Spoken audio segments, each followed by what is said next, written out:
इस वीडियो में हम वर्ड आर्टन यानी शब्द भेद सीखेंगे। तो पहला शब्द भेद है नोमन यानी नाउन। तो नाउन क्या होता है? किसी भी व्यक्ति, वस्तु या स्थान को प्रकट करने वाले शब्द को नाउन कहते हैं।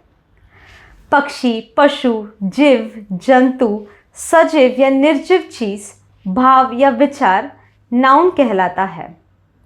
जर्मन भाषा में हम नाउन हमेशा कैपिटल लेटर से स्टार्ट करते हैं और हर एक नाउन को आर्टिकल होता है।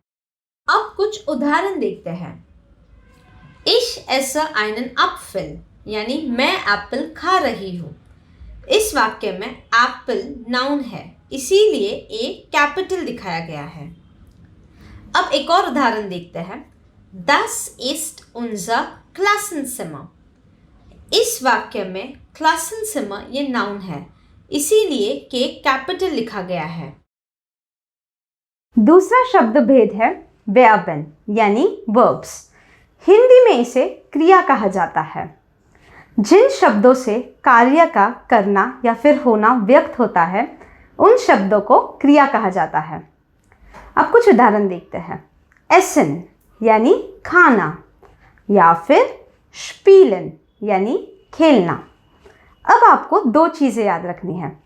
पहली चीज़, वर्ब को हमेशा सब्जेक्ट के हिसाब से कॉन्जुगेट किया जाता है और दूसरी चीज़, वर्ब हमेशा दूसरे स्थान पे आता है। लेकिन इस नियम के दो एक्सेप्शंस हैं जो हम आगे जाके कोर्स में सीखेंगे। अब कुछ उदाहरण देखते हैं। Ich spiele Tennis यानी मैं टेनिस खेल रही हूँ। इस वाक्य में spielen ये क्रिया है जो दूसरे स्थान पे आती है और उसको सब्जेक्ट के हिसाब से कॉन्जुगेट किया जाता है, जो इस वाक्य में ich है। एक और उदाहरण देखते हैं। Wir lesen ein Buch यानी हम एक बुक पढ़ रहे हैं। इस वाक्य में पढ़ना ये क्रिया है जिसको हम सब्जेक्ट जो wir है उसके हिसाब से कॉन्जुगेट करते हैं। तीसरा शब्द भेद है एडजेक्टिव यानी विशेषण।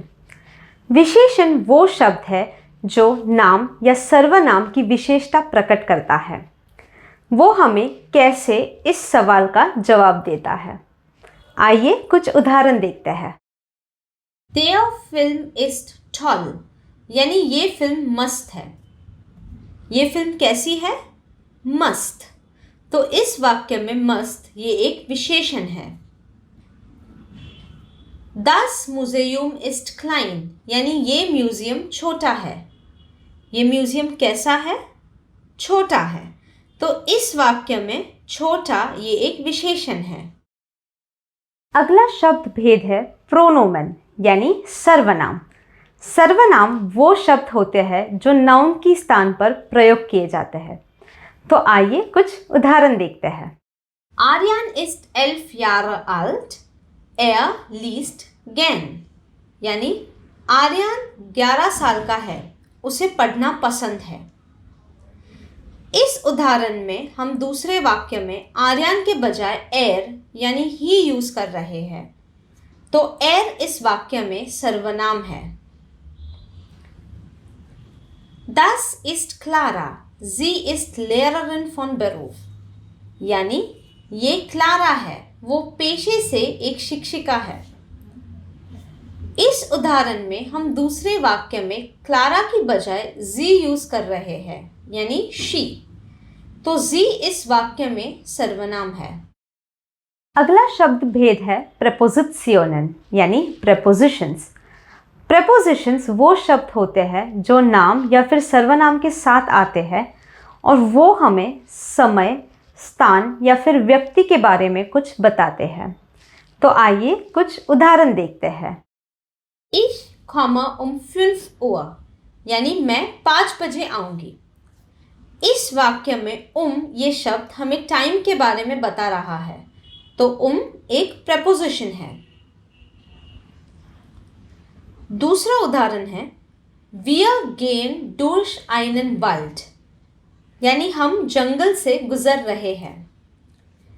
इस वाक्य में durch हमें एक स्थान के बारे में बता रहा है, तो durch एक प्रेपोजिशन है।